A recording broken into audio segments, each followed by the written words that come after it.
Bismillahirrahmanirrahim. Assalamualaikum warahmatullahi wabarakatuh. Alhamdulillahi rabbil alamin. Alhamdulillahi wa kafa. Wassalatu wassalamu ala nabiyyina al-mustafa wa ala alihi wa ashabihi ahli sidqi wal wafa. Allahumma salli wa sallim ala sayyidina Muhammad wa ala ali sayyidina Muhammad wa barik ala sayyidina Muhammad wa ala ali sayyidina Muhammad fil alamin innaka Hamidum Majid. Subuhun qudusun rabbuna wa rabbul malaikati war ruh. Ibu-ibu jamaah majlis kajian yang dirahmati Allah Subhanahu wa taala, alhamdulillah, syukur yang tak terhingga terus-menerus kita hadirkan dan persembahkan kepada Allah Subhanahu wa taala atas limpahan rahmat dan karunia yang Allah Subhanahu wa taala turunkan dan hadirkan dalam kehidupan kita, sehingga di pagi hari yang penuh keberkahan ini kita semuanya dapat sama-sama hadir di majelis ilmu dengan harapan Allah Subhanahu wa taala menurunkan taufik, inayah dan keberkahan dalam kehidupan kita, sambil kita mengakui bahwasanya Allah Subhanahu wa taala Maha melihat segala macam bentuk perbuatan kita, Maha menyaksikan segala macam bentuk sikap kita, Maha menatap segala macam bentuk tindak tanduk kita, Maha mendengar segala macam bentuk permintaan dan permohonan kita.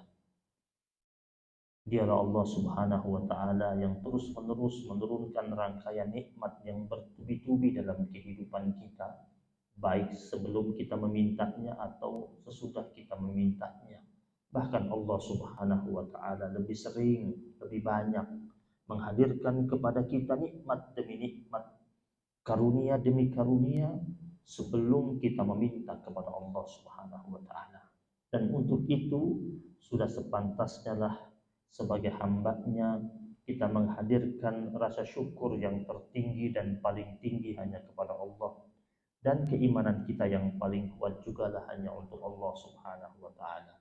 Dan di penghujung tahun 2022 ini kita berharap semoga Allah anugerahkan keberkahan buat kita, Allah sehatkan kita, Allah kuatkan kita, Allah jadikan kita sebagai hamba-Nya yang senantiasa kuat keimanannya, dihadirkan kesehatan buat tubuh kita, dijauhkan dari segala macam bentuk penyakit, bala, musibah dan ujian.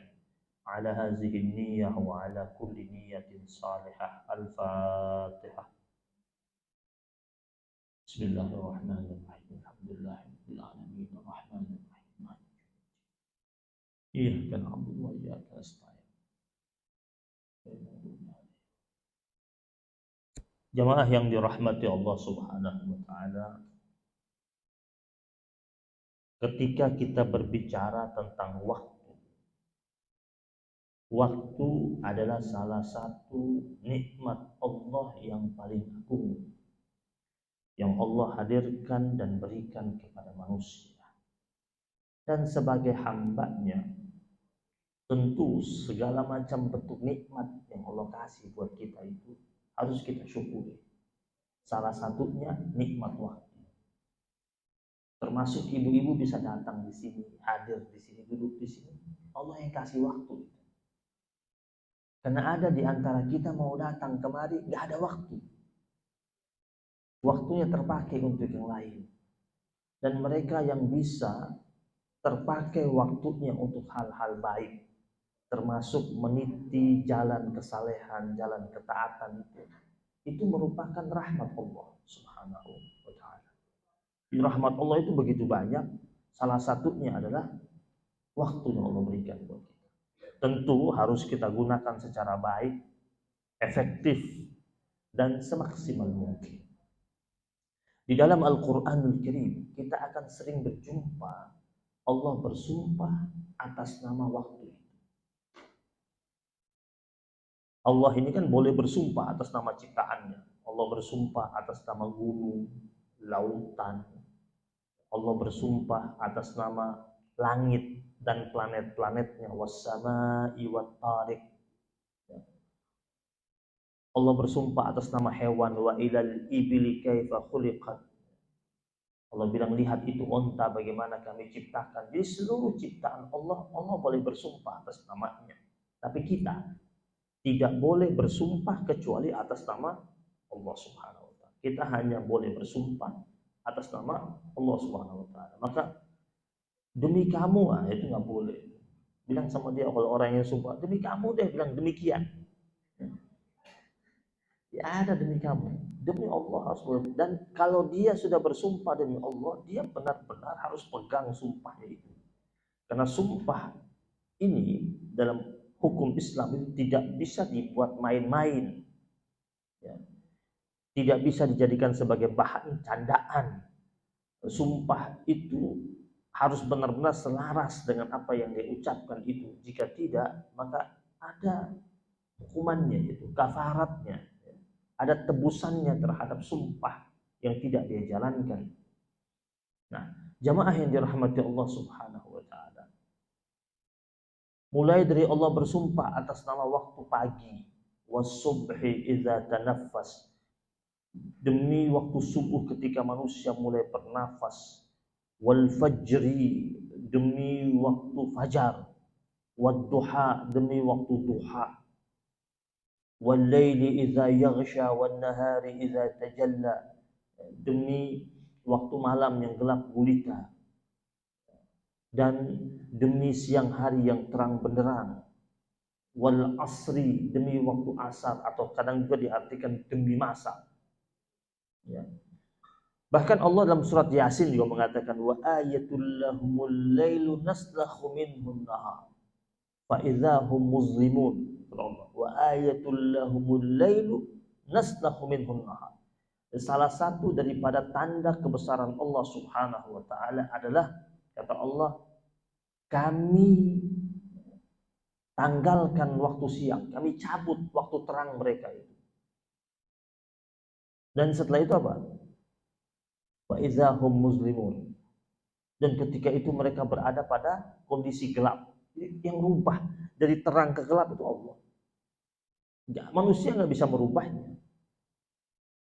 Tiba-tiba panas, tiba-tiba dingin, tiba-tiba terang, tiba-tiba gelap. Panas nih, tahu-tahu tiba-tiba bentar lagi gelap, hujan. Siapa yang atur itu? Makanya kenapa di dalam Al-Quran itu Allah mengatakan wasabbihuhu bukratan wa asila, dan sucikanlah dia Allah di waktu pagi dan di waktu petang. Jadi memasuki waktu pagi itu kita disuruh untuk bertasbih. Karena yang memberikan kita pagi ini siapa? Allah. Dan ketika masuk waktu petang, berarti sebentar lagi gelap itu. Allah mengatakan wasabbihu, tasbih lagi, sucikan dia Allah. Kenapa? Itu kan fenomena pergantian alam, pergantian suasana dari gelap ke terang atau terang ke gelap. Itu kan hanya dapat dilakukan oleh Allah Subhanahu wa Ta'ala. Jika kita tidak bertasbih, bisa saja itu menjadi bencana. Ya. Bayangkan kalau seumpamanya dunia ini terang terus atau gelap terus, apa jadinya? Ya, para pakar aja sudah mulai resah ini, diperkirakan beberapa tahun ke depan itu suhu udara, suhu itu akan naik 1-2 derajat. Itu sudah resah. Kenapa? Kita mungkin lihat itu kecil, 1-2 derajat, tapi kata para pakar itu kalau dia naik sampai 1-2 derajat, maka akan terjadi fenomena alam yang begitu dahsyat. Apa jadinya es-es yang ada di kutub itu yang bakal mencair. Akan ada pancaroba. Jadi Allah kalau mau bikin jadi kiamat hari ini, gampang bagi Allah Subhanahu wa Ta'ala. Ya. Tinggal dinaikin saja. Itu baru dinaikin 1-2 derajat. Bayangkan kalau semuanya Allah naikin langsung 15 derajat. Jadi apa? beberapa tahun lalu di wilayah Timur Tengah, ya, suhu udara begitu sangat panas, ya. Sampai-sampai beberapa tempat pertigaan atau perempatan yang ada lampu merahnya mencair. Itu yang mereka katakan panas ekstrim. Bayangkan dengan panas padang mahsyar. Bayangkan itu kalau panasnya nanti di neraka. Yang dikatakan siksaan terendah itu, siksaan terendah, yang paling rendah di neraka itu, orang yang menginjak bara api neraka itu, kakinya merasakan panas, mendidihnya sampai di otaknya. Itu hadis yang sahih. Ya, jemaah yang dirahmati Allah Subhanahu wa taala. Kita kembali mengenai waktu ini. Salah satunya Allah bersumpah atas nama wal asri. Allah mengatakan demi masa. Kenapa Allah bersumpah atas nama waktu? Karena Allah tahu kita ini hamba-hambanya suka lalai sama waktu. Karena Allah kasih kita waktu sama nggak dengan yang lainnya? Sama. 24 jam nggak? Sama ulama-ulama zaman dahulu. Mereka dikasih 24 jam juga nggak? 24 jam juga, Bu. Tapi coba lihat ulama-ulama zaman dahulu. 24 jam waktu mereka yang Allah kasih, itu benar-benar berkah. Bayangkan, umur mereka tuh cenderung muda-muda tuh. Imam Ghazali 55 tahun meninggal. Imam Malik, gurunya Imam Syafi'i, meninggal muda, umur sekitar 35 atau 37. Imam An-Nawawi yang ngarang kitab Riyadhus Shalihin juga begitu, 30-an, 34, 37 katanya meninggal dunia. Tapi buku karangannya banyak. Kalau kita pikir begitu produktifnya mereka menulis kitab yang begitu banyak, zaman itu belum ada laptop, belum ada mesin tik. Nulisnya pakai tinta yang pakai celupan. Dan bukunya beredar sampai sekarang dan kita baca. Lagi-lagi kita hanya bisa mengatakan barakatul waqt, keberkahan waktu. Berkah waktunya. Ada ulama itu, menurut riwayat, ada ulama yang nulis kitab. Jam waktu makannya itu dia nggak berhenti, pelayannya yang suapin dia, saking tetap masih mau nulis. Iya, ada ulama ya, dikatakan ketika dia hanya makan sehari cuma 2 kali, pagi sama waktu jelang maghrib. Jadi ketika dia lagi nulis disuapin, dia nggak sadar kalau dia sudah disuapin. Dia tanya sama pelayan, siapkan saya makan. Kata pelayan, sudah saya suapin tadi.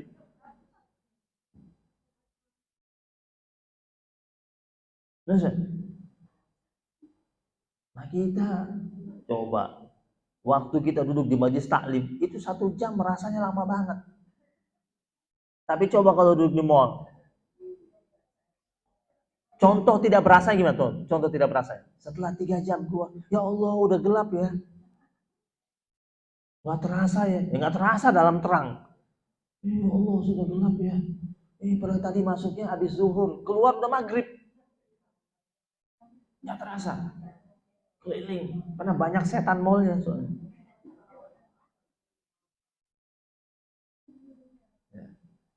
Nah, jemaah yang dirahmati Allah Subhanahu wa taala, ada hadis Nabi begini. Nabi bilang, barakatul waqt fi husnil amal. Keberkahan umur seseorang itu jika diisi dengan husnul amal. Amaliyah yang baik. Umurnya pasti jadi berkah. Karena umur kita ini kan bilangan hari-hari. Ya. Makanya tema kita itu kan tentang apa? Apa temanya? Kita ini adalah bilangan hari. Itu ucapannya Imam Hasan Al-Basri. Imam Hasan Al-Basri bilang begini, ayyuhan nas, innama anta ayyamun. Wahai sekalian manusia, engkau itu adalah bilangan hari-hari. Kullama zahaba yaumun zahaba ba'duk. Setiap kali pergi sebagian hari, maka pergi pula sebagian dari dirimu. Kita ini hidup di bilangan hari-hari. Ini hidup tanggal berapa ini? 28. Terus 2023, terus 2024. Innama anta ayyamun, engkau itu bilangan hari-hari. Kullama zahaba yaumun zahaba ba'duk. Setiap kali pergi hari, satu hari pergi sebagian dari dirimu. Kata Ali bin Abi Thalib, rizki yang hilang hari ini, Bu, kita bisa cari besok. Tapi waktu yang hilang hari ini tidak bisa kita cari besok. Nggak bisa. Nggak bisa ditahan. Satu-satunya ciptaan Allah yang nggak bisa ditahan. Kagak bisa ditahan. Taksi bisa ditahan tuh. Angkot bisa ditahan. Tapi waktu bisa ditahan. Nggak bisa ditahan. Anak kita bisa tahan, dia nggak kasih duit. Tapi waktu jalan terus. Terus jalan, nggak mau nunggu kita, terus jalan. Bisa tahan nggak kita tua? Nggak bisa. Oh, saya mau kelihatan umur 35 tahun, terus fresh, terus 35. Bisa? Nggak bisa. Hatta ibu-ibu datang ke klinik botox, ditarik tuh. Nah. Pergi ke tempat-tempat skincare, bayar yang jutaan itu. Saya pingin tampil, umurnya sudah 66, datang. Saya pingin kelihatan seperti umur 22 tahun. Kata orang klinik, bisa Bu, bisa mukanya doang. Ditarik sana, ditarik ke sini. Udah begitu, pasang posting di, hati-hati, makanya jangan, sudah umur 60, jangan pasang foto umur 23. Terus ada yang puji, dia langsung salah tingkah atau edit foto. Ya, sekarang ada edit foto, pipinya tembem bisa dibikin tirus. Tahu, saya ngajar mahasiswi. Kan saya kan ngajar juga di kampus. Tahu itu edit matanya. Wah.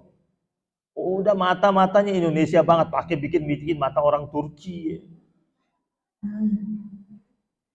Datang nih ke klinik nih, terus klinik bikin, pulang nih, memang jadi cantik, ya. Tapi apakah tuanya itu hilang? Enggak hilang. Coba suruh lari 10 kilo.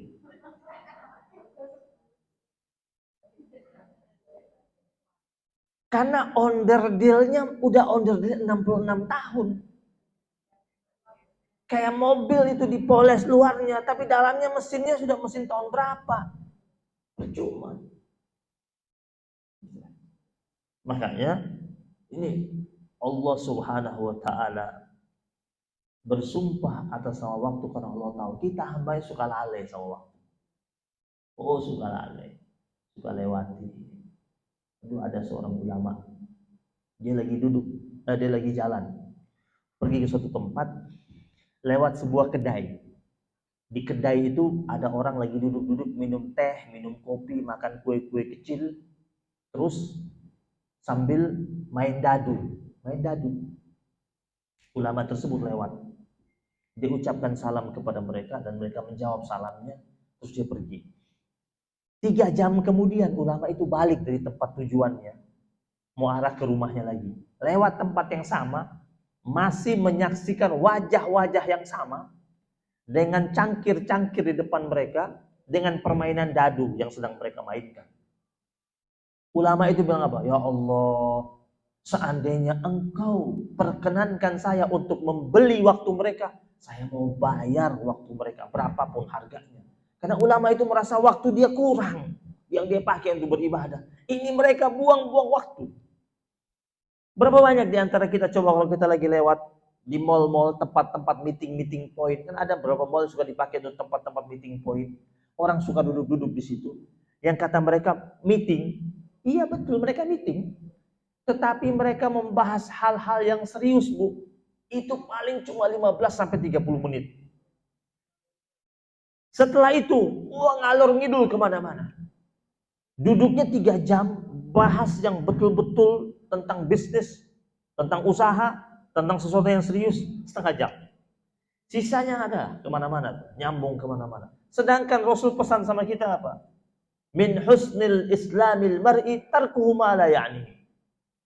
Karakter seorang muslim yang baik itu adalah dia meninggalkan sesuatu yang tidak memiliki nilai manfaat.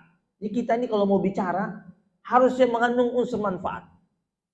Jadi kalau Nabi bilang khairun nas anfahum linnas itu, ini tidak hanya sekedar berbuat perbuatannya, ucapannya. Kan Nabi pernah pesan, Allah pernah pesan dalam Al-Qur'an itu, ya ayyuhalladzina amanu taqullaha wa qulu qawlan sadida. Hai orang-orang yang beriman, bertakwalah kalian kepada Allah dan ucapkanlah ucapan yang benar. Jadi kita ini kaum muslimin kalau bicara harus bicara yang benar. Kalau belum memiliki nilai kebenaran, tahan dulu. Ini karena ini lisan ini bikin kacau antar umat lisan. Bikin ribut antara kelompok apa? Lisan. Bikin tersinggung antara keluarga? Lisan. Nabi lewat Allah firman-Nya Allah katakan, ya ayyuhalladzina amanu taqullaha wa qulu qawlan sadida. Hai orang-orang yang beriman, bertakwalah kalian kepada Allah dan ucapkanlah ucapan yang benar. Ini ayat ketika turun kata sahabat-sahabat Nabi. Nabi sedang mengimami sholat zuhur. Terus setelah itu Nabi, setelah selesai salam, Nabi berdiri, Nabi menghadap kepada jamaahnya. Dari kaum laki-laki, Nabi ucapkan firman Allah ini. Setelah selesai, Nabi beranjak ke belakang menjumpai jamaah dari kaum perempuan yang hadir pada waktu itu. Nabi ucapkan lagi, ya ayyuhalladzina amanu taqullaha wa qulu qawlan sadida. Qawlan sadida itu ucapan yang benar. Ucapan yang menghadirkan kedamaian, ketenangan, ketentraman. Nah, jamaah yang dirahmati Allah Subhanahu wa taala. Surat Wal Asr ini dia turun ada sebabnya nih, ada asbabun nuzulnya. Menurut cerita diriwayatkan oleh sahabat-sahabat Nabi. Dahulu orang-orang Mekah itu setiap sore hobinya nongkrong. Minum teh, makan korma. Minum teh, minum kopi, makan korma. Ngobrol. Ngobrol, lama-lama bercanda. Lama-lama saling ledek. Lama-lama saling lempar biji korma. Lama-lama saling lempar bangku sama meja. Karena tersinggung. Awalnya biasa ngobrol biasa, ya, saling lempar candaan. Nih kelompok di sini ada meja sama kursinya. Kelompok sana meja sama kursi. Awalnya minum, ngobrol, bercanda, lempar omongan. Sana balas. Balas pantun nih. Tek, tek, tek. Lempar biji korma. Gelas. Kursi. Ribut, berantem. Udah selesai. Besok duduk lagi. Begitu terus. Akhirnya turun firman Allah ini. Wal asri. Ya, demi waktu asar. Karena mereka suka duduk waktu asar. Coba lihat. Dan sampai sekarang. Tempat meeting point. Ramenya waktu kapan? Habis asar. Lanjut. Dan banyak orang kelewatan maghrib.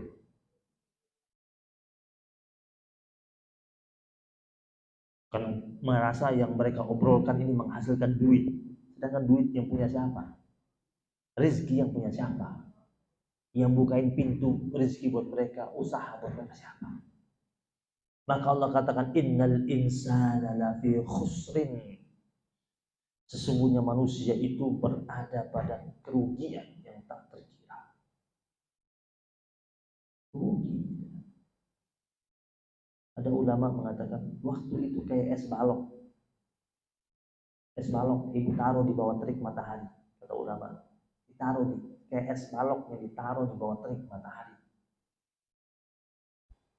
Dia mencair nggak? Cepat nggak mencairnya? Cepat sekali. Kemudian setelah dia mencair, habis. Dan setelah dia habis, ada bekas basah di pasir. Setelah itu mengering, hilang. Kita ini hidup di bilangan hari itu. Ini kan waktu kita hidup di bilangan hari. Setelah berlalunya hari, hilang sebagian dari diri kita. Mulai kurang. Awalnya kita kokoh, kuat, gagah, ganteng, cantik, cakep. Lama-lama hilang itu. Mulai hilang, luntur perlahan-lahan. Mulai keriput, mata mulai nggak awas, telinga sudah mulai kurang dengar, daya tangkap tidak sekuat dulu, jalan sudah dipegangin, duduk sudah gonta-ganti posisi berapa kali. Itu tanda-tanda. Tapi kan kebanyakan kita itu kan nggak mikir itu. Dikasih sinyal sama Allah, hilang satu persatu. Allah gambarkan dalam Al-Quran, wa man nu'ammirhu nunakkishu fil khalqi afala yaqilun. Ada di antara hamba Allah yang kami panjangkan umurnya. Umurnya dipanjangin sama Allah. Ya. Sampai 80, 90. Tapi kata Allah, nunakkishu fil khalqi, kami kembalikan ia kepada asal kejadiannya. Seperti kecil, ketika dia lahir rambutnya tipis, pas dipanjangkan umurnya tipis lagi rambutnya. Jangan bilang ini gara-gara saya pakai kerudung nih pada rontok. Enggak, emang udah tua. Jangan salahin kerudung, ini gara-gara kerudung nih, pakai kerudung jadi tipis rambut saya. Memang rontok, sudah rontok, lama-lama juga habis. Seperti ketika kita lahir. Ya, dulu waktu masih kecil, nggak ada giginya, makan yang lembut-lembut. Pas dipanjangkan usianya, gitu lagi. Cucu datang ke rumah, bawa popcorn, bawa kacang goreng, kita tersinggung udah. Karena udah nggak bisa makan yang keras-keras. Baik sudah, ini ketawa-ketawa yang merasa, jangan-jangan. Duduk, lutut, dulu kita jalan, dipegang, waktu masih kecil. Pas kita sudah mulai menua, dipegang lagi sama cucu kita. Gantian. Kata Allah, afala ya'qilun? Apakah mereka tidak mikir? Kata Allah. Kebanyakan manusia nggak mikir nih. Nggak mikir tuh. Nggak sadari itu. Jemaah yang dirahmati Allah Subhanahu wa ta'ala. Maka Allah kata lafi khusri. Berada pada kerugian. Tapi kata Allah, ada yang nggak rugi. Siapa yang dia rugi? Alladzina amanu wa 'amilus shalihat wa tawasaw bil haqq wa tawasaw bis sabr. 4 ini enggak rugi. Mereka yang beriman kemudian diikuti dengan amal saleh. Kemudian berikutnya saling menasehati dalam kebenaran. Kemudian berikutnya saling menasehati dalam kesabaran. Nah, mari kita lihat dahulu. Ketika Allah bersumpah atas nama waktu fajar, wal fajri, itu diibaratkan masa muda. Ketika manusia berada pada puncak fisikku, masa muda kan? Yang gagah lagi gagah-gagahnya, yang cantik lagi cantik-cantiknya. Itu Allah mengatakan wal fajri. Masih kuat, masih kokoh. Allah bilang ingat, itu tidak lama. Jangan dibangga-banggakan. Ya. Di usia itu usia memang usia yang prima. Tapi harus dimanfaatkan untuk amal saleh. Giat menuntut ilmu. Giat melakukan amal-amal kebaikan, ibadah. Umurnya masih umur prima. Yang muda-muda itu sholat tarawihnya jangan yang 8. Ini kadang-kadang kalau sholat tarawih, kalau Ramadan saya keliling masjid, diundang isi tausiah, itu yang 23 rakaat aki-aki. Kebalik, yang 8 itu isinya muda-muda. Ya, yang usia pensiunan itu isi 23. Kebalik itu, yang berdiri udah miring-miring. Harusnya ketika dari muda dia sudah ikut tarawih 23. Dia kencang. Jadi ketika nanti dia sudah tua, dia lihat yang muda-muda berdiri tarawih 23, dia bilang apa? Oh, jembatan itu sudah saya lalui. Tapi kalau ketika masih muda, dia tidak ikut yang 23. Ketika sudah tua baru dia ikut 23, dia bilang, nyesal saya dulu. Kenapa? Nyesal saya. Kenapa dulu ketika masih muda tidak bisa balik? Nggak bisa balik lah. Jadi benar-benar itu masa muda itu masa dipakai untuk produktif, melakukan hal-hal baik. Bahkan dikatakan, itu Allah Subhanahu wa Ta'ala sangat takjub dengan hamba Allah yang masih muda sudah merintis jalan ketaatan dan kesalehan. Di masa muda itu benar-benar dia manfaatkan dengan sebaik-baik. Kemudian Allah bersumpah atas nama duha, wad-duha. Lalu Allah Subhanahu wa Ta'ala bersumpah atas nama asar, wal asar. Wal asar ini, kata ulama, itu Allah bersumpah atas nama waktu di mana manusia yang menyia-nyiakan masa mudanya sehingga dia merugi. Waktu asar itu sudah mulai mau masuk waktu gelap, sudah tua. Allah mengatakan itu orang yang masuk waktu asar dia bakal rugi kecuali dia yang masa mudanya amanu amilus sholihat wa tawassaw bil haqq wa tawassaw bis sabr. Sekarang kita bicara tentang amanu.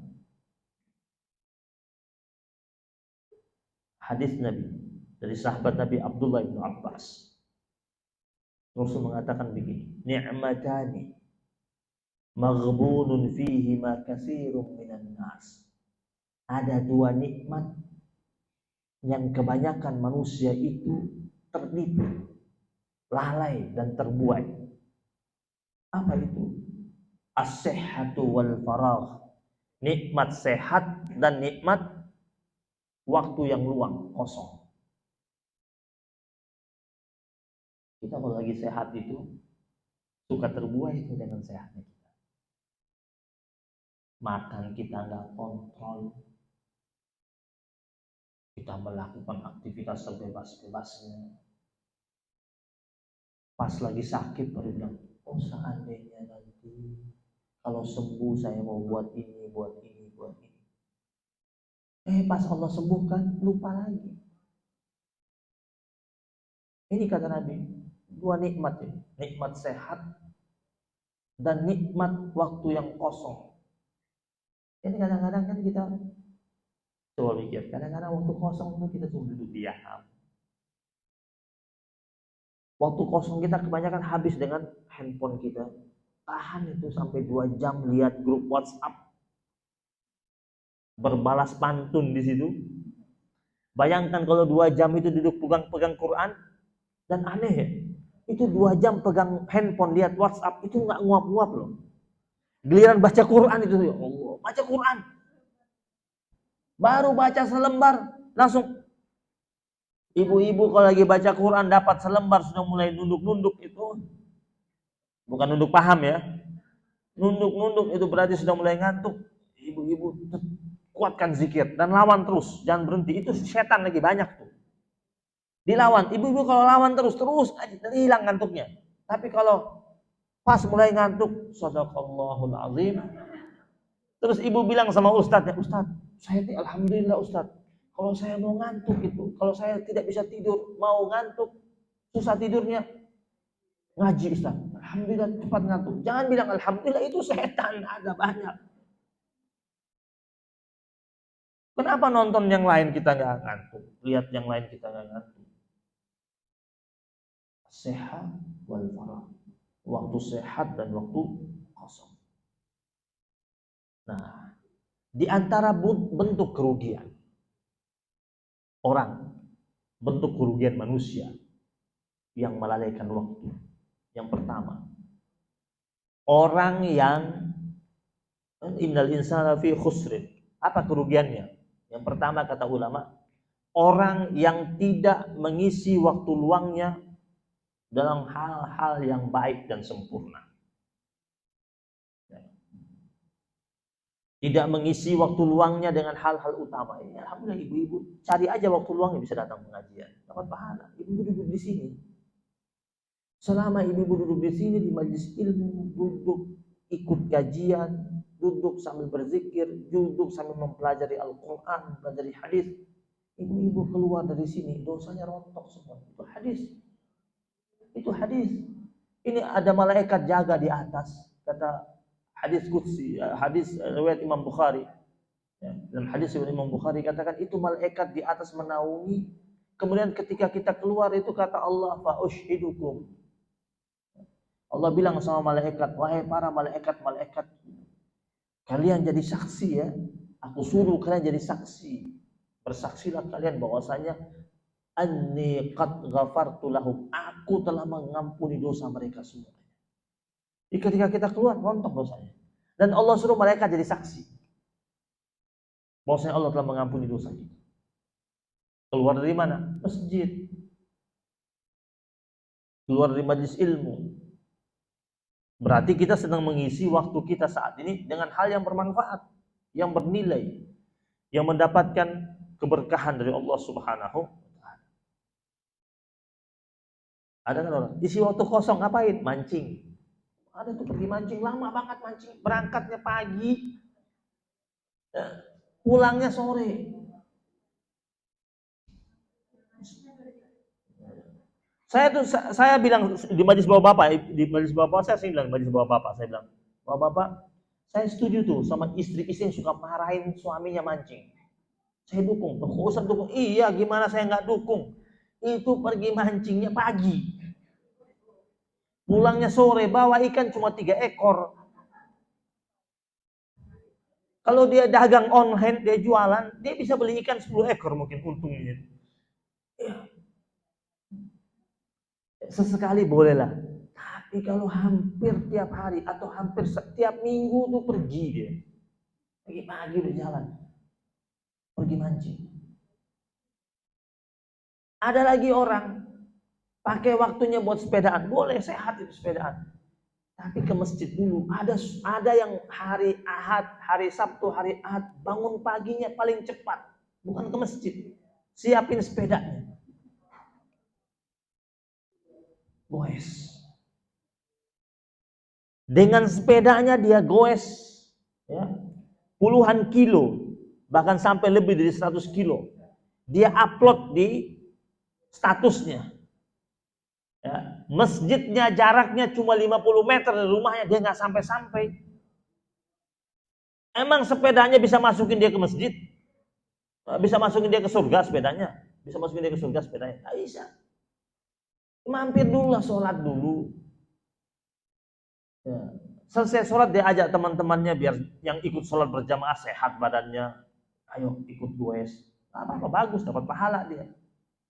Kadang-kadang tetangga-tetangganya pakai sarung datang ke masjid, dia lewat kering lewat deh. Berangkat. Itu menggunakan waktu untuk hal-hal yang tidak bernilai, tidak mengandung unsur kemanfaatan. Apalagi orang yang tertipu dengan waktunya itu dipakai untuk hal-hal yang haram, ya. Hal-hal yang maksiat. Kata Syekh Yusuf Al-Qaradawi, seorang ulama di Qatar, baru meninggal mungkin kurang lebih setahun yang lalu, Syekh Dr. Yusuf Al-Qaradawi. Dia mengatakan tentang manajemen waktu dalam Islam. Kata beliau, ada 4 waktu bagi kaum muslimin, cuma 4. Yang pertama, waktu dia pakai untuk bermunajat kepada Allah, doa, memohon, meminta. Yang kedua, karena kan Allah yang punya waktu kan, yang kasih kita waktu apa? Allah. Kita dahulukan Allah dulu. Makanya umat Islam ini kan semua aktivitasnya itu kan dengan doa. Tidur, bangun, langsung baca doa kan? Sampai tidur lagi baca doa enggak? Kita hidup di bilangan hari-hari ini, terus kita pakai hari-hari kita ini untuk berdoa. Kepada siapa? Kepada sang pemilik waktu, agar berkah hidup kita. Yang pertama. Yang kedua, waktu dipakai oleh seorang muslim untuk mengukur kapasitas dirinya. Diukur dirinya. Ini dirinya siapa? Kebisaan dia apa? Yang dapat dia lakukan apa saja? Kemudian dia mulai lakukan yang dapat dilakukan. Kemudian yang ketiga, seorang muslim memakai waktunya untuk memikirkan ciptaan Allah. Yaitu apa? Belajar. Kayak sekarang ini, ibu lagi pakai yang ketiga, ngaji. Datang, hadiri majlis ilmu. Berusaha untuk menambah wawasan, pengetahuan. Agar diri kita lebih takarrub, lebih dekat lagi dengan Allah Subhanahu wa Ta'ala. Kemudian yang keempat, waktu ia pakai untuk menikmati makanan, minuman, serta rezeki yang Allah berikan. Jadi kalau orang pergi ini akhir tahun pergi untuk tamasya, boleh nggak? Boleh, karena dia menikmati. Bukan tidak boleh sama sekali, boleh dia pergi menikmati itu. Tetapi dia tetap ingat Allah sebagai penciptanya, anugerah Allah, gunung, lautan, dan lain sebagainya. Nah, jemaah yang dimuliakan Allah Subhanahu wa Ta'ala. Ada salah seorang ulama dan pemimpin namanya Umar bin Abdul Aziz. Dia ulama plus pemimpin. Cicitnya Umar bin Khattab, namanya Umar bin Abdul Aziz. Pernah jadi pemimpin. Menurut riwayat ketika dia jadi pemimpin, setelah 2 tahun dia memimpin, negerinya itu tidak ada orang yang terima zakat. Makmur semuanya. Jadi dahulu yang para penerima zakat, para mustahik berubah jadi muzaki, jadi penerima zakat, jadi pemberi zakat. Saking adil. Makmur banget negerinya. Saking makmurnya dikatakan, ibu tahu biji gandum? Butiran gandum. Waktu zamannya Umar bin Abdul Aziz itu butiran gandum sebesar biji korma. Sekarang kecil lagi. Karena makmur, karena berkah. Karena dia memimpin dengan adil. Gimana nggak adil, Bu? Itu menteri-menterinya dia kalau sebelum rapat, yang mereka omongin apa? Menteri A sama menteri B ngomong, di rumah kamu semalam ngajinya kitab apa? Menteri C sama menteri D tanya, kamu semalam tahajudnya berapa rakaat? Antara menteri nih. Obrolannya itu, ulama siapa yang kau panggil ke rumahmu? Antara menteri, bukan ngomongin proyek. Ngomongin itu. Umar bin Abdul Aziz kalau dia ada, waktu sholat dia ada, itu dia yang imam. Suaranya bagus. Ada ulama-ulama besar di negerinya itu. Kalau dia datang masuk waktu maghrib, itu ulama-ulama besar nggak mau maju jadi imam. Nggak mau. Kenapa? Karena merasa dia pemimpin, dia lebih berhak jadi imam. Karena pemimpin yang adil, doanya dia itu puluhan kali lebih mustajab ketimbang doanya orang soleh. Pemimpin yang adil itu kalau dia sholat, 1 kali dia sholat pahalanya seperti 70 tahun. Jadi maghrib dikali 70 tahun. Isya dikali 70 tahun. 1 kali maghrib 70 tahun. Pernah ada riwayat dari Imam Malik rahimahullah. Dikatakan kata Imam Malik, itu Umar bin Abdul Aziz pernah mengimami sholat maghrib. Dia baca surat Al-Lail. Wal-laili idza yaghsha wan-nahari terus dibaca sampai pada firman Allah fa'anzartukum naran talazza. Itu ada firman fa'anzartukum naran talazza, maka kami peringatkan kalian, kata Allah, tentang api neraka yang menyala-nyala. Itu Umar bin Abdul Aziz, kepala negara, dia lagi baca fa'anzartukum naran talazza, berhenti dia, nangis. Terus ulang, nangis dia. Dia mau lanjutkan pada ayat berikutnya, nggak kuat. Kepala negara nih takut neraka. Fa'anzartukum naran talazza. La yaslah, nggak sanggup. Kata Imam Malik sampai akhirnya dia mengganti baca firman Allah yang lain karena dia nggak sanggup lanjutkan. Gimana Pak Soleh? Dan kata-katanya itu banyak diabadikan oleh ulama-ulama yang lain. Umar bin Abdul Aziz pernah bilang begini tentang waktu. Kata beliau, innal laila wan nahara ya'malani fik fa'mal fihima.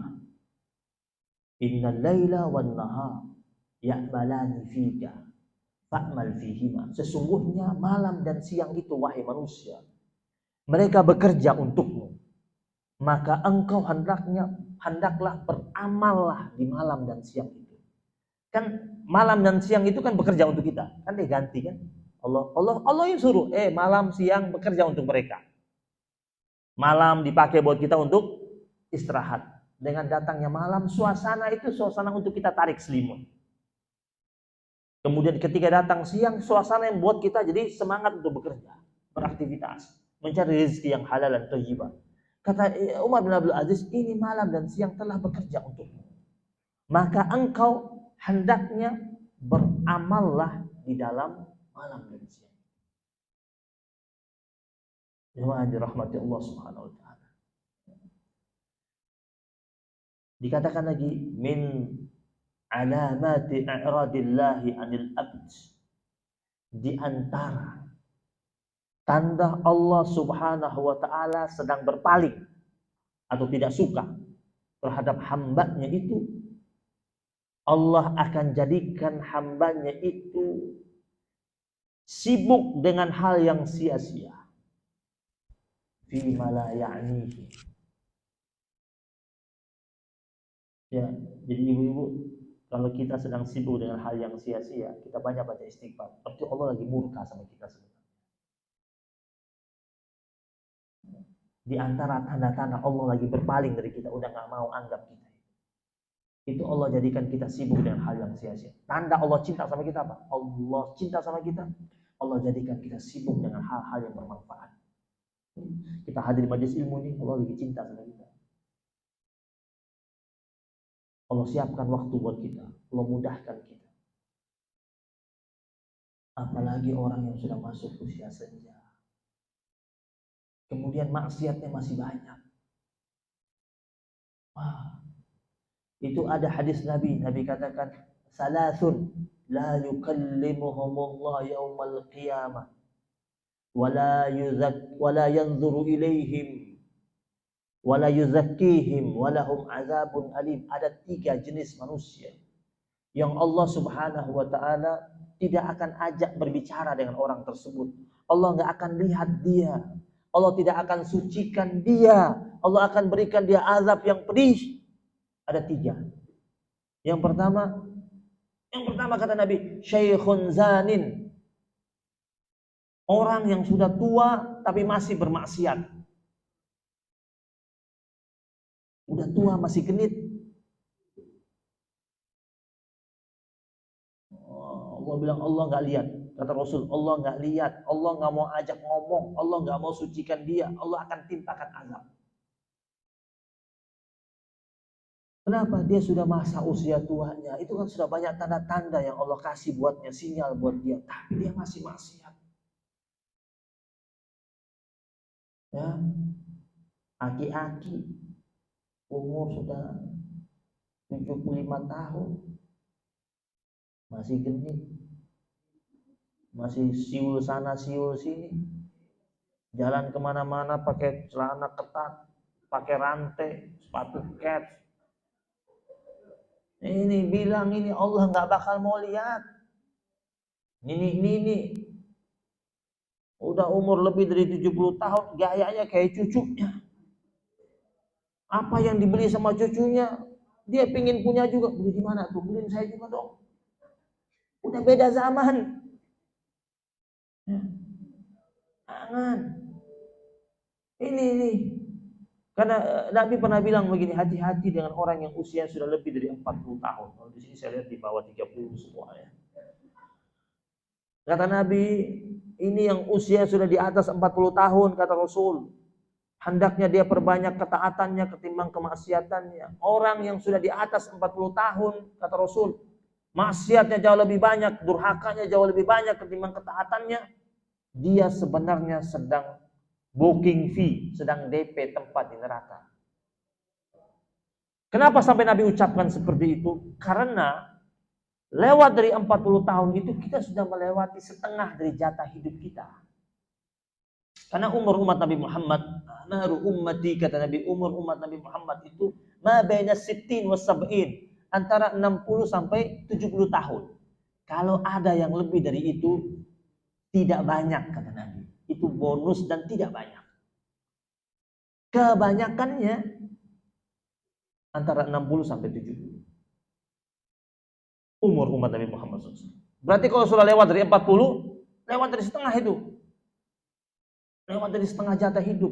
Kalau sudah lewat dari setengah jatah hidup, bahkan ada ulama mengatakan orang kalau umurnya sudah lewat dari 40, itu seperti orang yang berjalan menuruni bukit.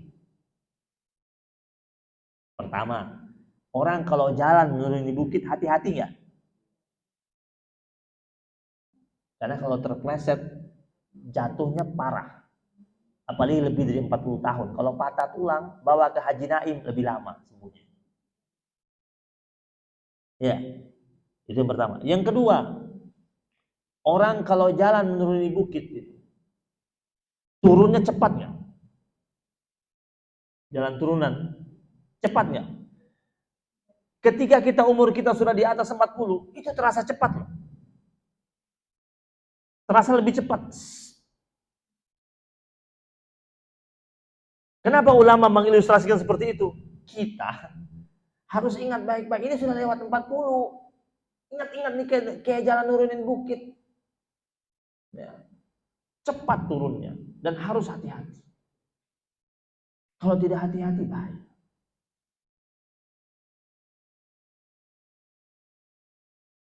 Kalau terpleset bahaya.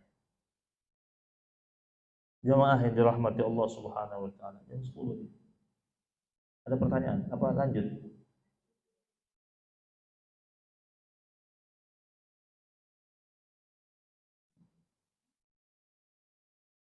Al-Imam Hasan Al-Basri mengatakan, "Yabna Adam, iyyaka wat taswif." Wahai anak Adam, janganlah engkau menunda-nunda amalan. Kalau mau amal nih jangan tunda-tunda nih. Entar sok, itu kerjaan setan itu. Di salah satu muslihat setan itu kepada anak Adam itu ketika mau buat baik, entar sok. Entar besok. Ini ngajinya mingguan apa bulanan? Mingguan, tiap pekan. Ada orang itu ketika dia mau datang sekarang, tiba-tiba temannya bilang, minggu depan aja. Ini akhir tahun lagi banyak big sale. Udah Januari aja ngajinya.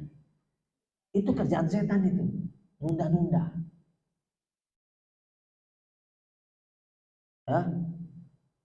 Terus, tapi saya tetap mau ngaji. Kalau begitu usulin kepada ketua pengajiannya. Ngajinya dimajuin jamnya. Biar nanti bubaran kita masih bisa dapat big sale-nya. Ini, jangan tunda-tunda. Amal langsung kerjakan. Jangan pakai nanti. Ya. Karena waktu tidak pernah tunggu kita. Fa innaka biyaumika, karena engkau memiliki kesempatan pada hari ini. Walasta bighadin, karena engkau tidak hidup hari besok. Hidupnya hari ini. Lakukan pada hari ini. Fa in yakun ghadlaka faqun fi ghadin. Adapun pekerjaanmu untuk hari esok, maka lakukan hari esok nanti. Di hari ini. Bukan untuk besok. La tuakhir amalaka ila al-ghad. Lau taqdira an ta'malahu al-yawma. Jangan pernah akhirkan amalmu kepada hari esok. Kalau engkau dapat melakukannya pada hari ini, maka kerja itu jangan sia-siain. Tuntas. Clear. Kenapa? Kata Imam Hasan, kalau engkau suka jadi orang yang tunda-tunda, engkau akan menjadi makhluk yang menyesal di kemudian hari.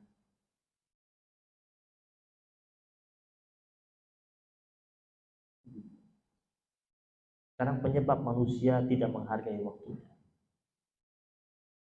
Yang pertama, penyebabnya, dia sepanjang dia hidup tidak menetapkan tujuan hidup. Karena kita ini harus menetapkan tujuan hidup. Ya kan? Sekarang kita punya anak, kita sekolahkan dia, kita tetapkan tujuan hidup buat dia nggak? Kan kita planning semua kan? TK-nya di mana, SD-nya di mana, nanti sampai jenjang kuliahnya gimana, kita bikin planning. Untuk apa? Kita bilang masa depan dia. Padahal manusia itu Bu, masa depannya di mana? Bukan di sini. Masa depan kita tuh akhirat. Orang suka berbicara tentang masa depan, bukan. Masa depan tuh akhirat. Kata ulama, nanti setelah kita meninggal dunia baru kita bilang, oh ternyata dunia itu masa lalu, akhirat masa depan.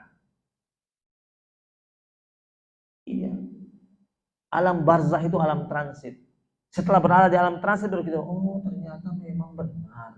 Dunia itu masa lalu, akhirat masa depan. Hadis Nabi pernah bilang sama salah seorang sahabat Nabi katakan, kun fid dunya ka'annaka gharibun au abiru sabilin, wahai anak Adam, jadilah engkau di dunia seperti orang asing. Ibu tahu orang asing, Bu? Orang asing itu bebas nggak melakukan sesuatu di negeri tempat dia datang? Nggak bebas kan? Dia tidak sebebas penduduk asli. Tapi Nabi bilang kita ini semua manusia, kun fid dunya ka'annaka gharibun, jadilah kalian seperti orang asing. Kita semua di dunia ini asing. Ini bumi yang punya Allah, nggak ada yang punya siapa-siapa. Kita ini orang asing, berarti setiap yang mau kita lakukan kita waspadai, kita hati-hati, nggak sembarangan, nggak asal-asal, karena kita orang asing. Kita hanya numpang di punggung buminya Allah Subhanahu wa Ta'ala. Gharib. Au abiru sabilin, atau kalian seperti orang yang sedang menjadi musafir. Musafir itu kemana-mana bawa bekal nggak? Bekal. Nabi bilang kita di dunia ini harus seperti seorang musafir, ada bekal. Kita mau jalan berangkat pergi ke suatu tempat, liburan akhir tahun, 3 hari.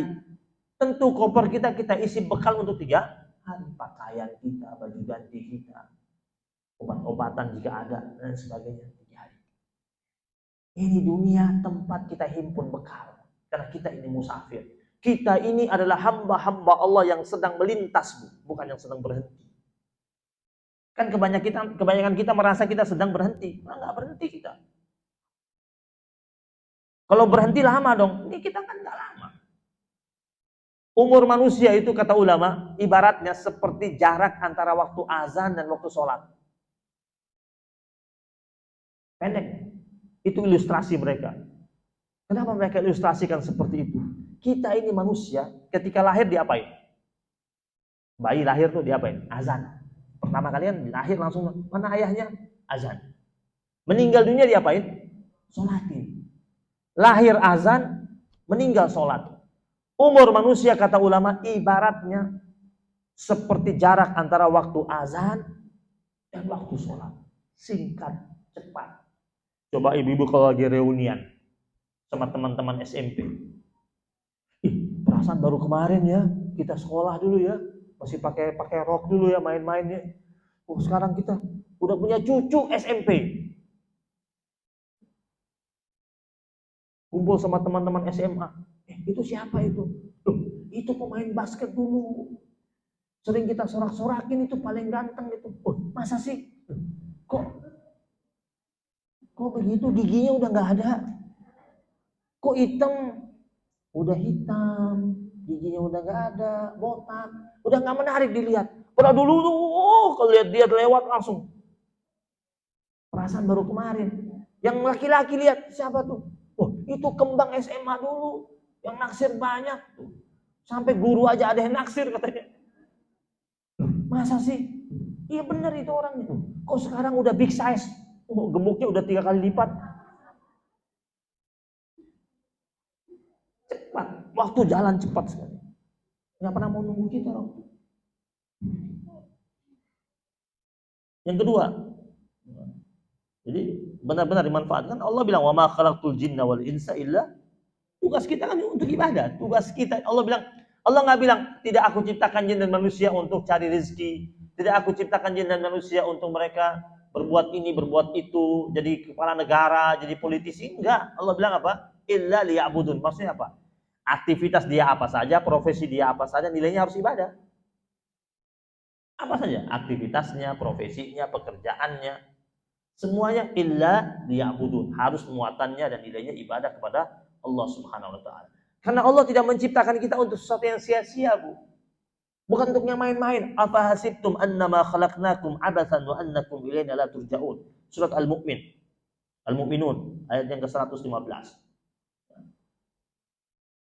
Kata Allah, apakah kalian kira bahwasanya aku menciptakan kalian itu untuk sesuatu yang sia-sia? Bukan untuk yang main-main, kata Allah. Sesuatu yang serius. Afa hasibtum. Karena Allah tahu, oh ini manusia suka main-main. Kalian kira aku ciptakan kalian untuk main-main? Ya, wa annakum ilaina la turja'un. Apakah kalian kira kalian tidak akan kembali? Gak akan kami tanya? Ditanya sama Allah. Anak kita suruh sekolah, kita main, nak sekolah yang benar ya, bukan main-main. Pulang kita tanya. Ditanya, minta pertanggungjawabannya kan? Kita lihat rapotnya. Karyawan kita yang kita tugaskan tugas luar, kerja ini, kerja itu, pulang kita minta laporan nggak? Kita kasih surat jalan nggak ketika dia keluar? Kita periksa lagi nggak? Periksa lagi. Ini Allah yang ciptakan kita. Allah bilang, bukan main-main. Kalian aja di dunia aja tidak main-main kok sama pekerjaan. Ini sama saya jangan main-main, kata Allah. Bakal ditanya, bakal dimintakan LPJ, laporan pertanggungjawaban. Inna ilaina iyabahum summa inna alaina hisabahum. Akhir surat Al-Ghasyiyah. Sesungguhnya hanya kepada kami kalian kembali dan sesungguhnya hanya atas kami kalian dimintakan pertanggungjawaban sama Allah Subhanahu wa taala. Kemudian yang kedua, sebab yang kedua, tidak paham tentang pentingnya waktu. Tidak paham. Kalau dia paham, dia nggak akan sia-siain waktu. Sebab yang ketiga, lemahnya tekad. Apa itu tekad? Kemauan yang kuat.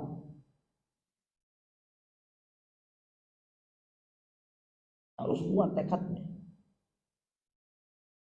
Ada muridnya Imam Abu Hanifah, namanya Muhammad bin Hasan. Itu dia tidak tidur kecuali sedikit. Muhammad bin Hasan, muridnya Imam Abu Hanifah. Dia tidur di sampingnya buku.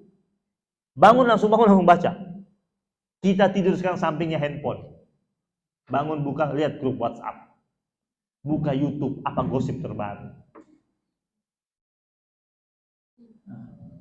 Muhammad bin Hasan tidurnya sampingnya buku. Kita taruh kitab-kitab wirid, buku-buku wirid, buka. Bangun tidur itu pertama kali yang kita buka.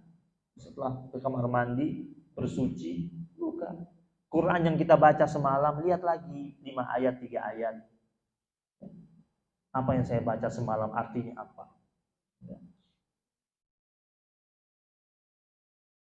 Ada lagi ulama Al-Baqilani. Beliau tidak akan mau tidur kecuali sudah membaca 35 lembar buku, 35 lembar halaman dari buku, baru tidur. Dan malam kebiasaan beliau sholat malam 20 rakaat tiap malam. Ibnu Abi Dunya meninggalkan karangan 1000 karangan. Waktunya benar-benar berguna. Ibnu Asakir menulis kitab sejarah sebanyak 80 jilid.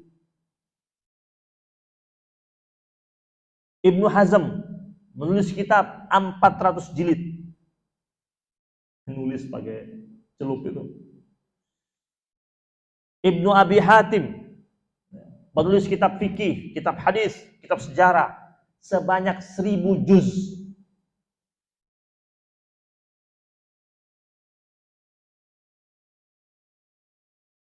Bahkan Imam Az-Zahabi mengatakan ada Ubaid bin Ya'ish.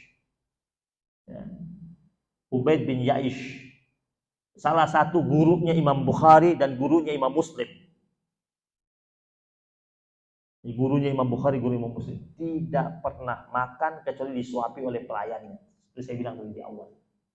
Karena sibuk dengan baca buku, tulis buku.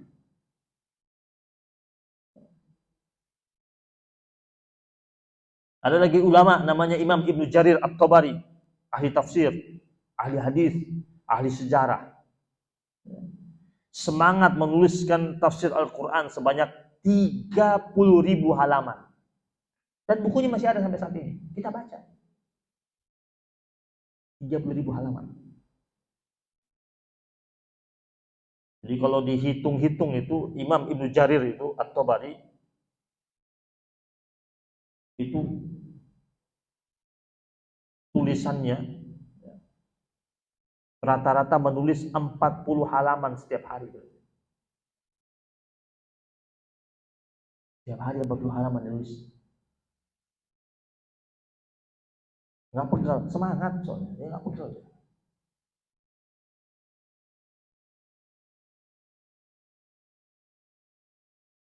Banyak ulama-ulama lain semua begitu. Imam Nawawi, Imam An-Nawawi itu dikatakan Imam An-Nawawi makannya cuma sekali. Dalam sehari semalam makannya cuma sekali. Kapan dia makan? Waktu Isya. Terus nggak makan lagi sampai ketemu Isya lagi. Meninggal usia 45 tahun.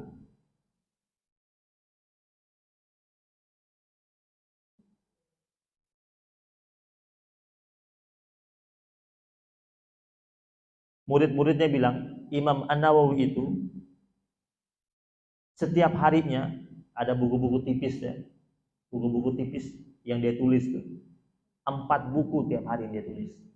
Tiap hari.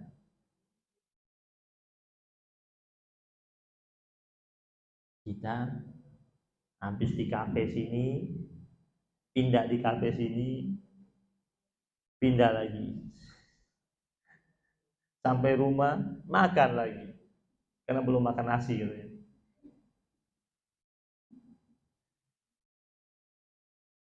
Bagaimana caranya disiplin waktu? Caranya. Yang pertama, jadikan sholat fardu sebagai pola disiplin. Sholat fardu. Coba. Kita mulai disiplin sholat fardu. Insya Allah itu nanti itu belajar disiplin. Kan Allah suruh kita disiplin. Kanat 'alal mu'minina kitaban mawquta. Sholat itu kan ditetapkan waktunya. Itu Allah lagi didik kita untuk disiplin. Puasa itu kan ada waktu buka, ada waktu sahur. Disiplin itu. Jadi Islam itu agama yang benar-benar mendisiplinkan tentang waktu.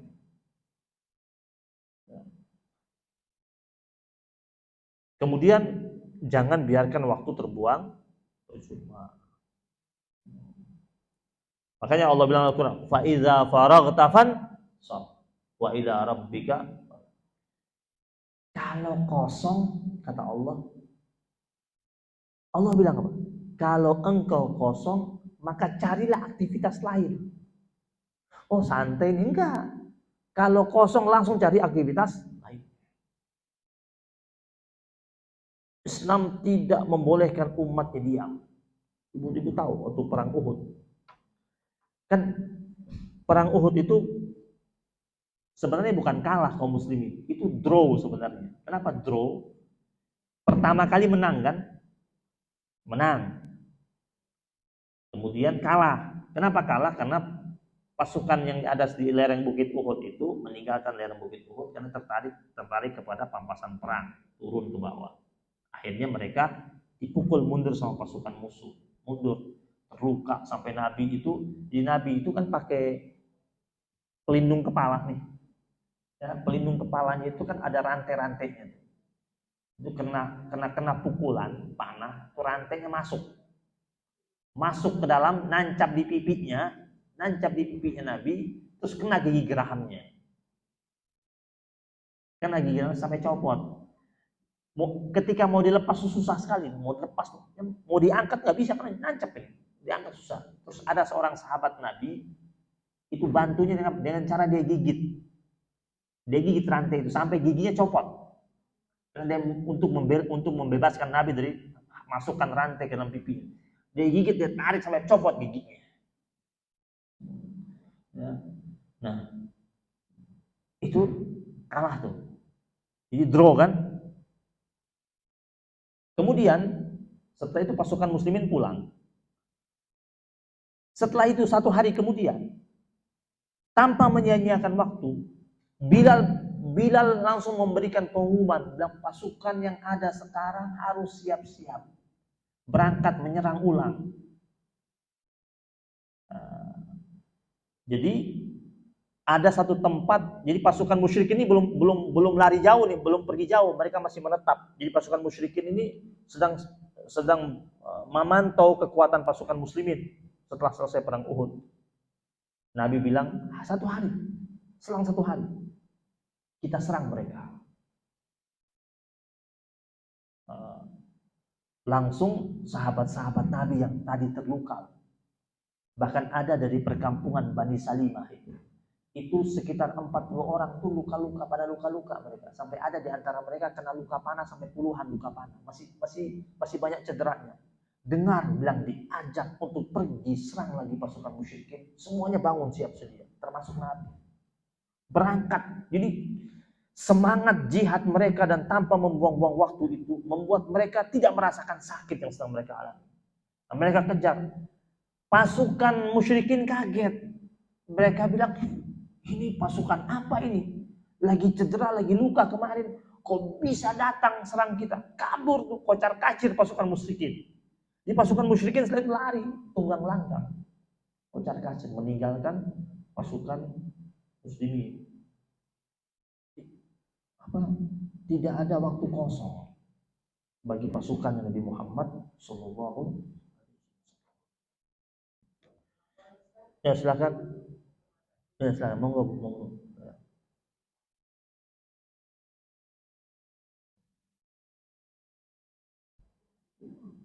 Yang berikutnya yang terakhir, gunakan aji mumpung. Maksudnya aji mumpung, mumpung masih muda, mumpung masih sehat, mumpung masih kuat, mumpung lagi banyak duit, lagi kaya. Gunakan aji mumpung untuk melakukan kebaikan. Nabi bilang, "Ightanim khamsan qabla khamsin." Itu kan aji mumpung semua. Ya. Syababaka qabla harumika, masa mudamu sebelum masa tuamu. Sehataka qabla saqamika, masa sehatmu sebelum masa sakitmu. Tulang-tulang masih kuat. Ghinaka qabla fakrika, masa kayamu sebelum masa miskinmu. Faraghaka qabla syughlika, masa kosongmu sebelum masa sibukmu. Pas kosong langsung aji mumpung, gunakan. Wahayata qabla mautika, masa hidupmu sebelum masa aji mumpung. Jangan coba-coba masuk pada arena menunda-nunda, itu kerjaan setan. Setan pasti mengatakan, ntar aja deh. Ngapain ke masjid? Itu yang datang pengajian itu umur-umurnya sudah sepuh-sepuh, nggak usah. Itu setan. Nanti kalau sudah sepuh baru datang. Kalau sampai sepuh, kerjaan setan. Yang laki-laki mau ke masjid, coba datang, kamu lihat tuh di masjid. Itu isinya pensiunan, kamu belum pensiun, ngapain? Makanya kita kalau datang sholat subuh, pensiunan paling banyak. Yang azan pensiunan, yang qomat pensiunan, yang imam pensiunan, yang kalau pas baca kunut gemetar. Tanya, Pak, tadi baca kunut gemetar, khusyuk ya? Bukan khusyuk, emang gemetaran saya. Kerjaan setan. Setan suka ajak kita nunda. Kalau dia tidak berhasil bikin kita tidak buat. Kan dia bilang, awalnya dia ajak kita apa? Jangan buat. Ternyata kita tetap mau buat. Dia bilang apa? Tunda. Ntar.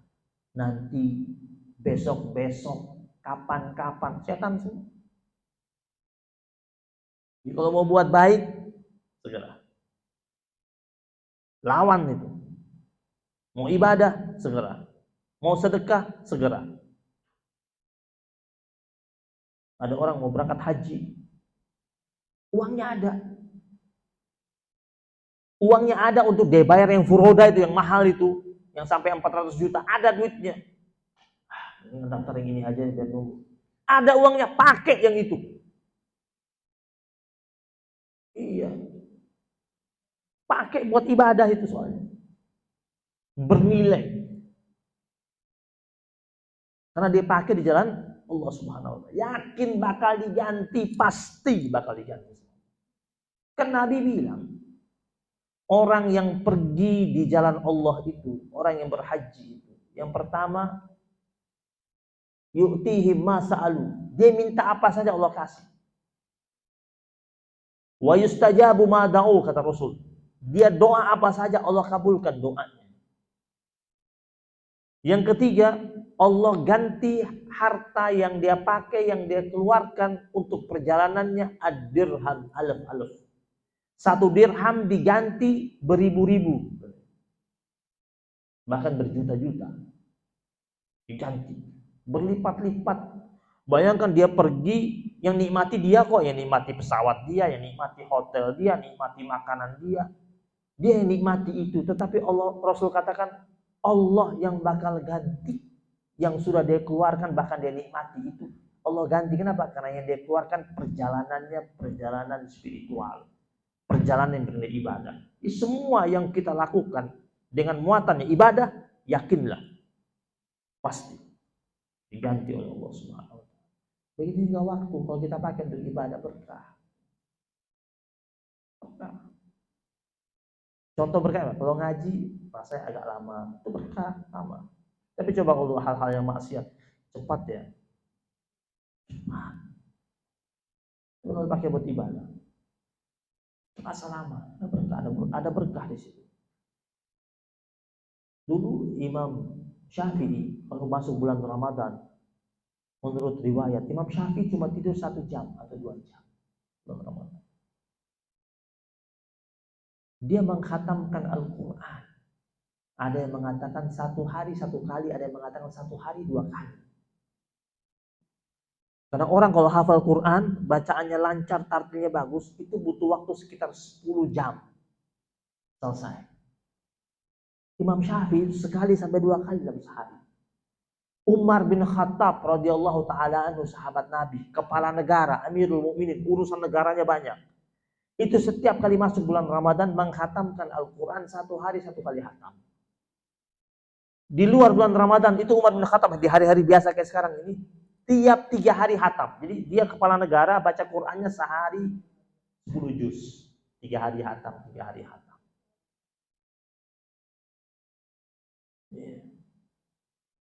Berkah waktunya. Maka Nabi bilang barakatul waqt fi husnil amal. Keberkahan waktu itu diisi dengan husnul. Ini kenapa jauh-jauh dulu? Ada masih social distance, masih jaga jarak. Apa lagi nyari dinding? Tapi nyendernya bagus nih sekarang, nyendernya miring. Kalau nyendernya miring nggak apa-apa, itu nggak ngantuk. Kalau nyendernya ini miring-miring, nah, masih aman itu. Yang bahaya itu nyendernya begini. Itu setannya gampang tiup tuh. Jumatan juga begitu tuh, Jumatan. Coba tanya bapak-bapak di rumah, Jumatan tuh tiang tuh rame nggak? Tiang masjid. Baik, ibu sekalian dirahmati Allah SWT, mungkin ada tanya jawab, tapi sudah 10:30 ya. Kalau ada tanya jawab silakan.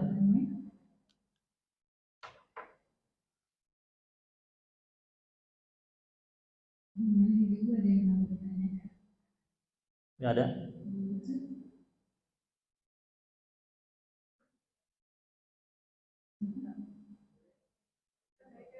Silakan.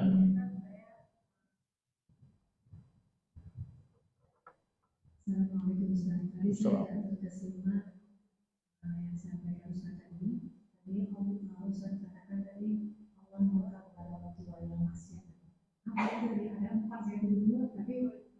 Ada tiga ya. Ada tiga ya, saya baru sebut satu. Nah, jadi yang pertama itu. Yang kedua, karena saya sebut cuma satu saja karena memang berkaitan dengan tema kita itu. Yang kedua itu malikun kadzab. Pemimpin pembohong. Ya. Pemimpin pembohong itu dalam hadis dikatakan itu Allah la yukallimuhumullah. Kata Nabi. La yukallimuhumullah. Allah enggak akan ajak dia ngomong. Wala yanzuru ilaihim, Allah enggak mau lihat dia. Maksudnya dia dicuekin sama Allah. Wala yuzakkihim, Allah tidak akan sucikan dia. Walahum azabun alim, dia akan dapat azab yang pedih. Yang ketiga, ailun mustakbir. Ailun mustakbir. Orang miskin sombong.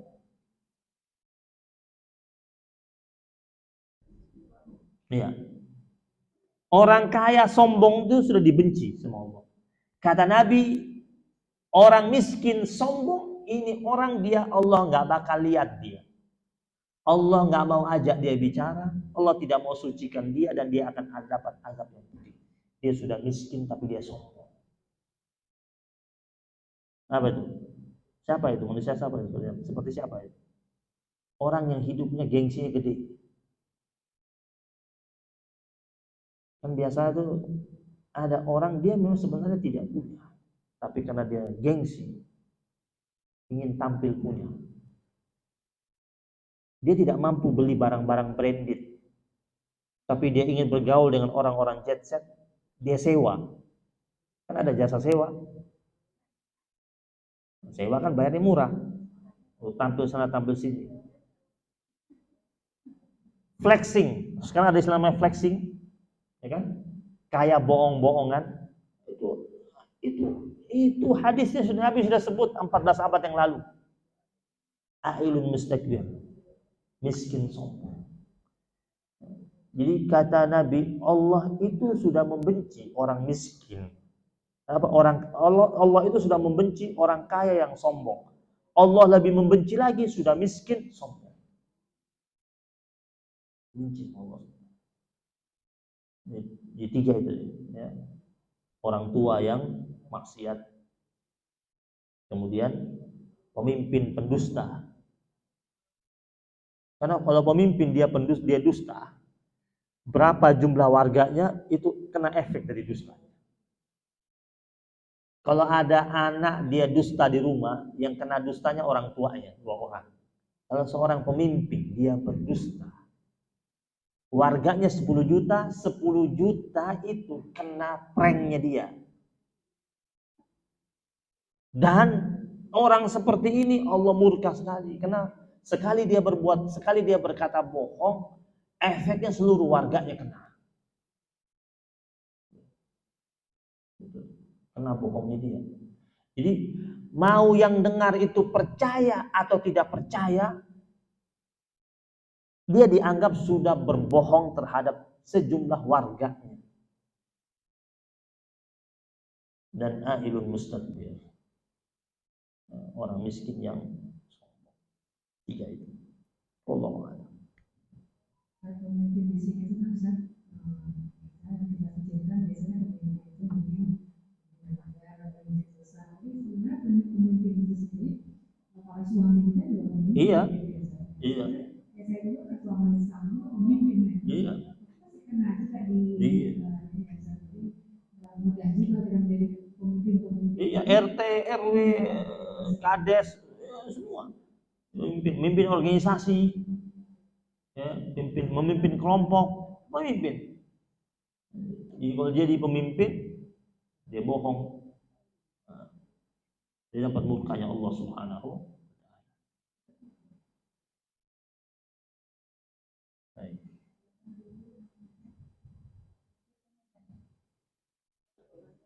Baik.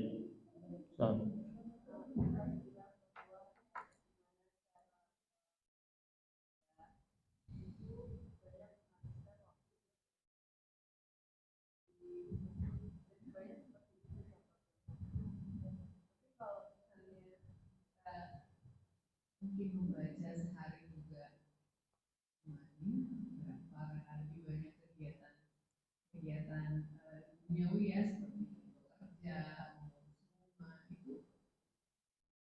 bagaimana ya perbandingannya, sebanding apa enggak? Tetap dapat pahala, tetap. Jadi gini, kan itu kan mereka ini kan saya bicara tentang ulama-ulama yang idealnya mereka lakukan itu. Terus bagaimana kita? Kan kita kan aktivitas kita bukan sebagai seorang ulama-ulama yang waktu itu. Maksudnya tidak sebagai ulama, tidak sebagai pengajar.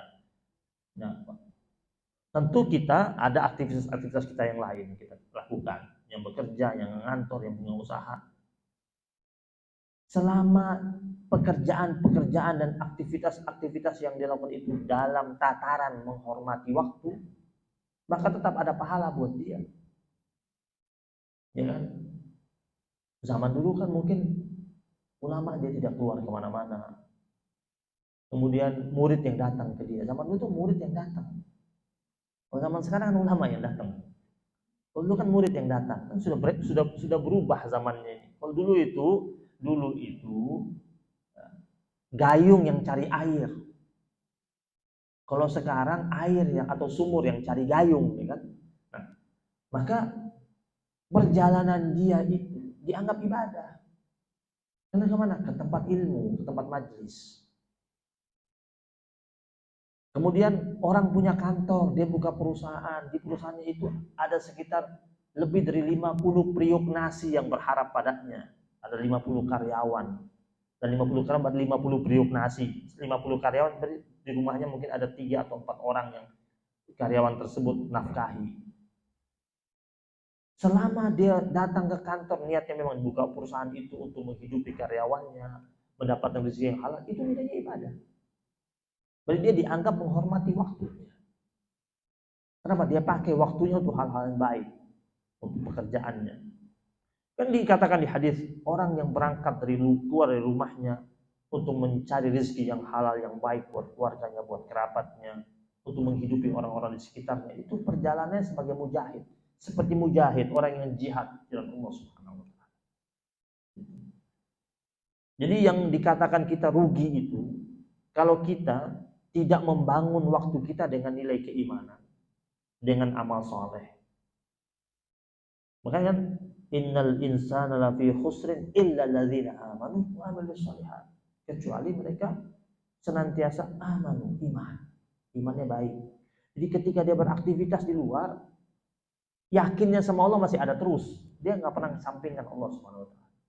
Wa amilus shalihat, semua keputusannya di tempat dia bekerja semuanya nilainya amal soleh, memiliki dimensi kesalehan dan kebaikan.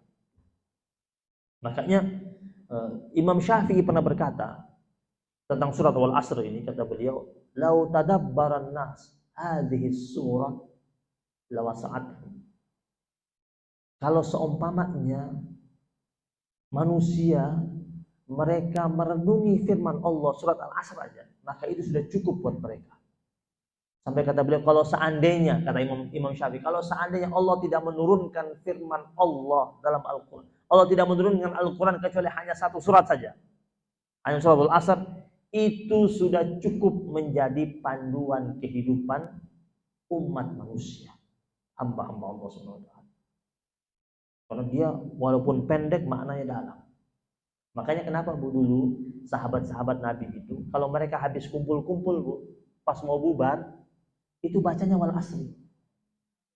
Habis duduk diskusi ngobrol mau bubar, hatta cuma berdua Bu, baca Wal Asri. Berdua baca Wal Asri. Jadi sebenarnya kita dulu waktu kita masih kecil di TK itu guru-guru kita mereka menjalankan sunnah Nabi itu. Habis ngajar TK bubar, ibu-ibu yang jemput, oh udah mau bubar nih, karena anak-anaknya mulai rame-rame baca itu kan. Sekarang majlis taklim jarang baca itu. Itu sunnah itu. Sunnah. Jadi sebelum ditutup dengan subhanakallahumma bihamdika itu baca rame-rame Wal Asri. Karena sahabat-sahabat tadi begitu duduk 4 orang pas mau berangkat ubah baca Wal Asri innal insana lafi khusrin illa alladzina amanu wa amilus solihati wa tawassaw bil haqq. Karena duduk-duduknya mereka itu kan harus pasti ada nuansa nasihatnya kan. Saling kasih masukan kan. Maka nasihatnya harus wa tawassaw bil haqq wa tawassaw bis sabr. Seperti itu. Baik. Ibu-ibu, ada lagi yang mau bertanya?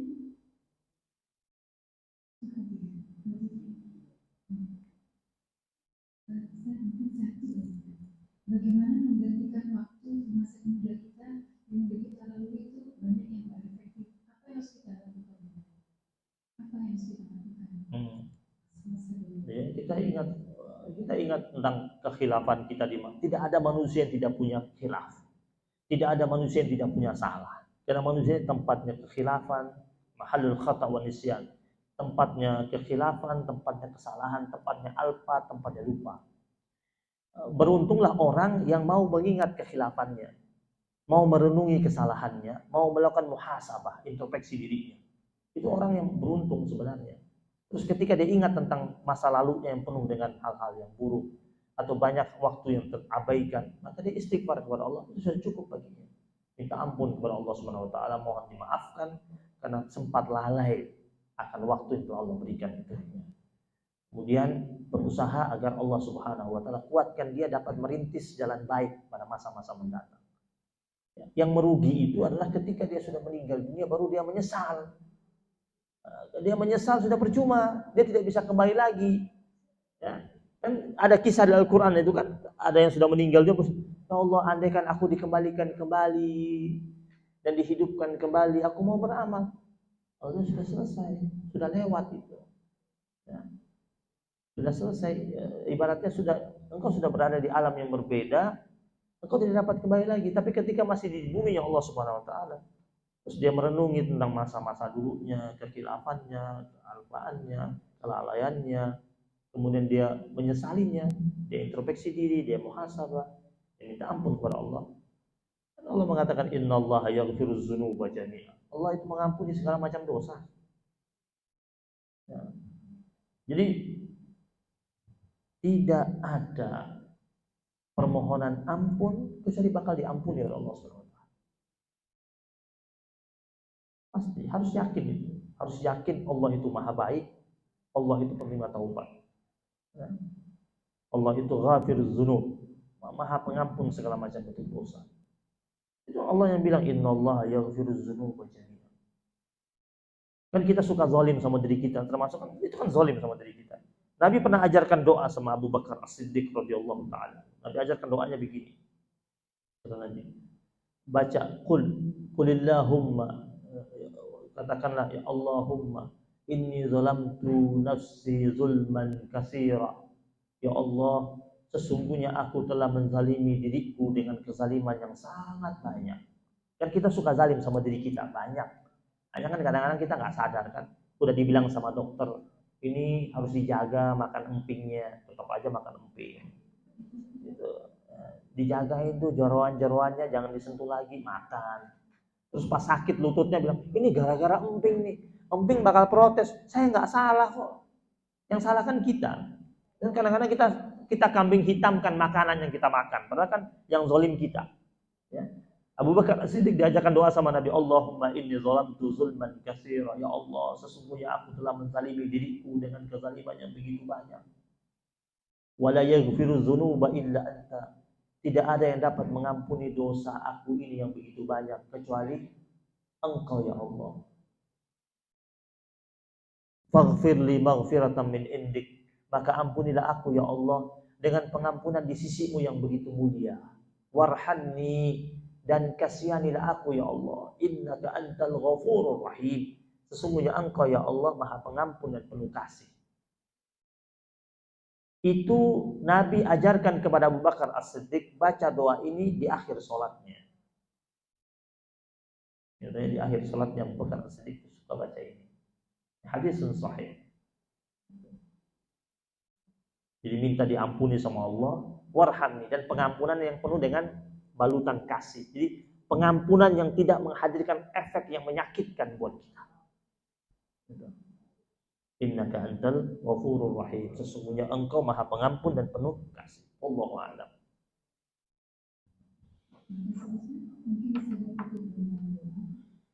Baik jamaah sekalian dirahmati Allah Subhanahu wa taala, mari kita akhiri majlis kita yang mulia dengan memohon ridha dari Allah Subhanahu wa taala agar Allah hadirkan kebaikan buat kita, keberkahan buat kita, keluarga kita, rumah tangga kita, orang tua kita, guru-guru kita, orang-orang yang kita cintai dalam kehidupan kita. Kita memohon kepada Allah agar Allah turunkan rahmat buat negeri kita yang kita cintai ini, dihadirkan kedamaian, ketenangan, ketentraman, kemakmuran, dijauhkan dari segala macam bentuk bala, wabah, penyakit, musibah, ujian, cobaan.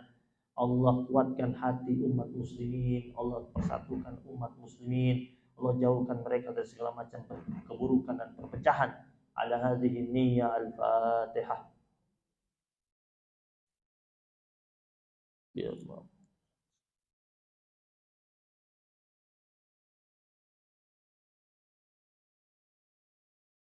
أعوذ بالله من الشيطان الرجيم بسم الله الرحمن الرحيم اللهم صل وسلم على سيدنا محمد وعلى آل سيدنا محمد صلاة تبلغنا من أقصى الغايات يا وجود يا رحيم يا ودود يا عالم الغيب والشهادة ربنا تقبل منا إنك أنت السميع العليم وتب علينا يا مولانا إنك أنت التواب الرحيم ربنا هب لنا من أزواجنا وذرياتنا قرة أعين واجعلنا للمتقين إماما ربنا آتنا في الدنيا حسنة وفي الآخرة حسنة وقنا عذاب النار اللهم اهدنا الصراط المستقيم صراط الذين أنعمت عليهم من النبيين والصديقين والشهداء والصالحين وحسن أولئك رفيقا بفضل سبحان ربك رب العزة عما يصفون وسلام على المرسلين والحمد لله رب العالمين.